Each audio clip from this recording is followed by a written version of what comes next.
Hello everyone, La13 Scale here, also known as Scale, and welcome back to my Little Dragons Cafe. So, all we had to do was just check and see how the cafe is doing tomorrow. Or just wake up, I guess. One of those two was it. I'm slowly fluctuating though more and more on the old man's voice, and I'm not sure if I want to go with something slightly more robotic or something slightly more old. Aww. And everybody's just having a good old time. And the old man's lost the meaning of life. Growling, growling, growling. What? What? Is this because we're not efficient enough for you? Growling, growling, growling. My stupid stomach is growling. This is terribly inefficient. Robots would never slow their work because of something so stupid. Well, that's the thing. We're not robots. We're not like that. I can never stand workplaces that treat their employees as if they should be robots instead, right? I know that seems like a hot topic, but let me explain. I used to work in a call center, which I know what you're thinking, call center. But this is kind of different. This was for a hospital. And it's one of the best hospitals in the world. Not just in the area that I live, in the world. We get people flown in from other parts of the world to this hospital. And I got told when I was hired in that they hired me because of my customer service abilities. And then when it came time to actually use my customer service abilities, everything that I ever got written up for was that I wasn't a robot. I was allowed to have at most 5 minutes of bathroom breaks per week. And if I had anything more than that, I was going to get written up. And they monitor that based on what your computer screen was set to. And by the way, this was all at an in-person place. And what even counted towards that was if you punched in late, but there was 3 time clocks in the building, and you're looking at least 300 workers in the building. So 300 people. Some of them would start at 8, some of them would start at 8:30. So that being said, about 150 people all clocking in at the same time at 3 different time clocks. You had to line up at the time clock 10 minutes beforehand. And I feel like I should have been paid for those 10 minutes, but that's a different thing. But yeah, so I didn't like the way I was treated at the job, so I left it. But similarly, I can't stand places that demand robotic perfection out of humans. If that's the case, don't hire humans. I don't know, it just seems dumb to me. For that place that I worked, it was almost like they wanted robotic phone operators without the bad PR of having a robotic phone operator. So, anyway. Forgive my tangent. I curse this form of mine. Humans are incapable of knowledge. No, they aren't. Humans are very capable of knowledge. They aren't capable of, emotionless knowledge. They aren't capable of perfect knowledge. But they can be capable of knowledge, and they can be capable of objective knowledge, which is about what you're about to get into. So emotional when they should just turn to science. How useless. The entire purpose behind science is to increase the quality of human life. I know that's a hot take to somebody, because also understanding the world is, part of science. But why do we need to understand the world around us? Well, primarily because then we can understand how it works so that we can increase the quality of our own lives as a species, but also so that we can increase the quality of lives of other species. So if we're learning something about koalas or something like that, it's not necessarily koala mating habits or koala dietary habits. It's not always for our reasons. It might be to prolong an endangered species. So science, in my opinion, is used to increase quality of life.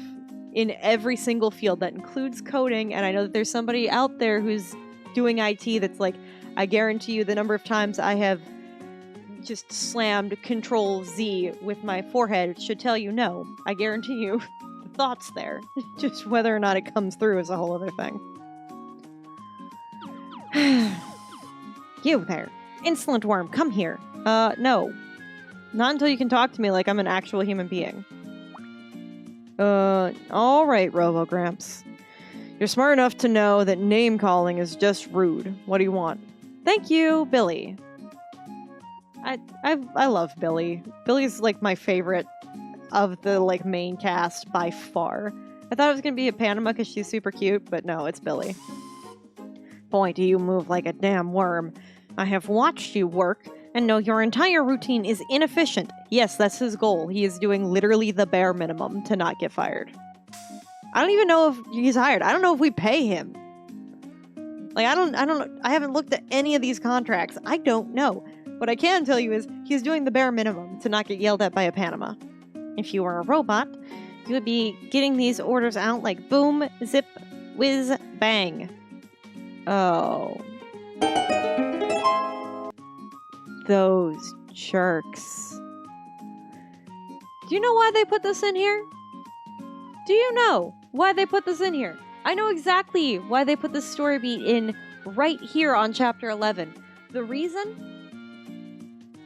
for this is primarily because at this point our reputation's so high and we're getting such table and seat turnover, and everyone in the building is incredibly inefficient, and you notice that people like Billy and a Panama and even Rin slack off, and you have to go yell at them and catch up with them, and you're like constantly griping like, oh, why don't you like go over there, get the order, come back, grab a meal, and why don't you become more efficient in the way that you're doing it? They're literally doing this as like a big screw you to the player that was like losing their mind about the AI not being cooperative. That's what this whole thing was. This is supposed to be a reminder because we're at this point in such late game that like this is something that actually matters to us. I think you got a screw loose, man. Thank you. You, twins. Oh yeah, we are twins, aren't we? We look nothing alike for twins, though. Me? You're too polite. Neurotransmitters are released into my body due to your mannerisms, causing a too restful state. You're welcome? I think. Streamline your workflow by acting like a robot. You will make more money if you just boom, zap, whiz, bang. But we don't care about making money. Especially not when I have to go outside and collect my own ingredients, but we don't care about those things. We're just doing this so that Mom wakes up. Dr. Zeph, pardon me, but I don't get it. I swear to you, this is like the conversation between like you ever like read the post that's like floating around that's like the conversation between the fisherman and the capitalist, where like the fisherman catches all the fish that he needs to have eaten for the day and then he just sits back and relax, and then the capitalist or the businessman or whatever they changed the name to in that thing comes up and is like, why are you slacking off? You could just catch more fish than you need and then sell the rest. Okay, but why would I do that? So this way you could have more money to get more people to catch more fish. Okay, but why? So that this way you could, make a whole like empire out of it and streamline the process. Okay, but why? So then you could sit back and relax and never have to catch a fish again. He goes, well, what do you think I'm doing now? By sitting here and relaxing, I'll just catch another fish when I need it. Like, just food for thought. Because that's what this old man is feeling like. Humans are so incapable of knowledge, so emotional when they should just turn to science. How useless. Robots are much superior in every aspect. They outperform even the most trained human bodies. This cafe could become great if the workers here were replaced by robots. Look, the only replacement I want is somebody to automatically come pick up the dishes. I'm fine with everything else. Although, I suppose there are some robots who would be just as terrible at a job like this. Yeah, because then you can't convince people to come back and eat your food and eat at your establishment and be a regular here if you're being so robotic and taking out the human element of things. Because you don't ever want your restaurant to become a place that somebody goes, oh, well, I guess I'll go there. Like, that's not how you build a reputation with your community. If it's like, oh, well, I guess, since we're here. Like, the only places that seems to work well with is, like, college towns. Thanks, Draco. Little cutie. Speaking of, like, dumb restaurant decisions, I have, like, a random gripe that I just want to mention. It doesn't have any weight to do with anything, but there was a restaurant that was over by my house a couple years ago. It was a relatively new restaurant, and it was a very, like, high dining place. Right, we're talking, like, the white linen tablecloths. We're talking the, like, ridiculous prices even on the lunch menu. And honestly, the neighborhood reception was kind of meh in some cases. But I decided to go one year for my birthday. And they had the best goat cheese ravioli I've ever had in my life. Like, the absolute best. And I'm so upset because I would kill for that ravioli again. And I really liked their charcuterie board. But there was a few problems with this restaurant. The first one was that it's a high dining establishment on the main strip of town. This is a college town. It not to mention as well, it's a high dining establishment in a place that, like, is all about, like, eat the food quickly and get it cheaply and get back to, like, working on your classes. Whereas this restaurant was a sit down, spend like 2 hours here, eat your food, pay exorbitant amount of money, like all that kind of stuff. Which in and of itself isn't a bad thing, but it just didn't work for the area. So it was already on thin ice to begin with. But you'd still have like a lot of like college people whose parents would come to visit and then be like, oh yeah, we'll go out somewhere nice, or there'd be like prom, or there'd be essentially you just name like a more ritzy occasion. Homecoming, college kid move-in, like that kind of stuff. Especially because the college is like #1 in the world for something else. And like, make absolutely no mistakes. Great restaurant, great area, decent mentality, but still kind of hanging in by a thread, right? And then the Great Plague hit. And while in and of itself, that's not exactly the worst thing. It was bad because a lot of restaurants closed, but a lot of restaurants adapted too. So, like, there was a lot of, like, mom and pop places by us that were much cheaper, by the way, and much more college kid oriented, that, like, would deliver food.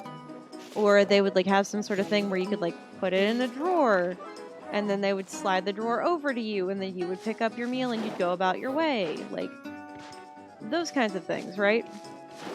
This restaurant downright refused to do that. They refused to do any kind of, like, takeout or carry out or anything like that. Just on the principle of, like, their dining establishment. I don't even know if that is truly the case, if it was based on principle or not. But they didn't even, like, make an attempt to, like, have some of their own waiters, like, drive out to people's places and turn them into delivery boys or anything like that. And I don't know if it was necessarily hubris or if, like, because they literally spent, like, so much money remodeling that place.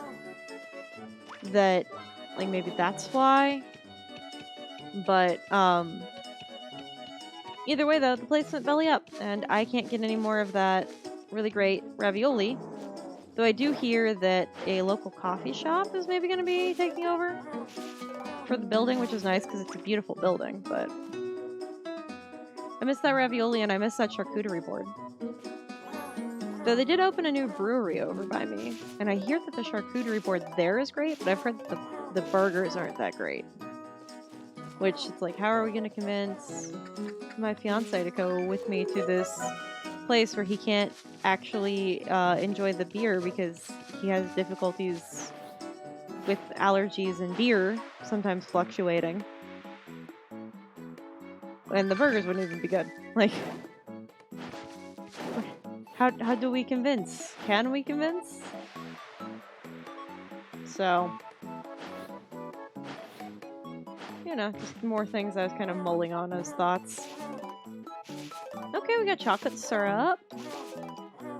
Worcestershire sauce. Worcestershire. There we go. I tried. Just know I tried. That was really what mattered here. The attempt, not the success. Oh, Jesus. We are so behind. I hope nobody starts slacking. Instantaneously. If I can just get all the orders, that means all the rest of the AI can just focus on bringing out the food. Because I'll be more efficient for everybody. Just keep grabbing what we can. Take all the orders. Okay. I can start doling out the food. Because that dramatically decreased the number of people we had to take the orders from. Okay, I think we're down to what, 2? Total? Okay. So we should just be able to grab them all. I'm sorry, Lucola, but there's nothing I can do to help you. Even when I talk to you, it doesn't solve the problem. Well, let's just grab some dishes. Yeah, stop. Just focus. Yay, work. Okay. I think maybe he gets depressed when he doesn't get breaks in between dishes. Maybe that's it. I have no clue. Oh well. At least I'm able to grab some stuff on my way. Oh, okay, good. So yeah, we should be about to start the dinner rush relatively shortly. As long as nobody starts playing guitar. Did they update the AI for this recently, or did the AI just suddenly get better, like, because I got further in the game? Because now I can kind of shove these guys around and not really have to worry about getting shoved around too much myself. Okay, we got more people. I don't know how many spots we clear before the dinner rush starts, if that's what determines how many people come in. Or what? Yeah, as long as brother keeps taking the orders, we can at least get some plans. Okay. That should help us catch up. And then we can just get these out to those few people we've got. Oh, good. That's everybody currently. Okay. I know, Lucola, I know, but there's not really much that can be done here. Okay. There we go. Just take as many orders as we can. I'm just gonna have to go talk to him. Because I literally just talked to you. I'll take that. Yeah, what is causing his grief? Is it literally the lack of breaks? Because we don't have time for this. We really just don't. And the episode's about to be over, so... Thanks everyone so much for watching. Don't forget to like, comment, and subscribe if you liked what you saw here today. Be sure to hit that notification bell so that you get notified when I upload another episode of Little Dragon's Cafe. Take care, everyone.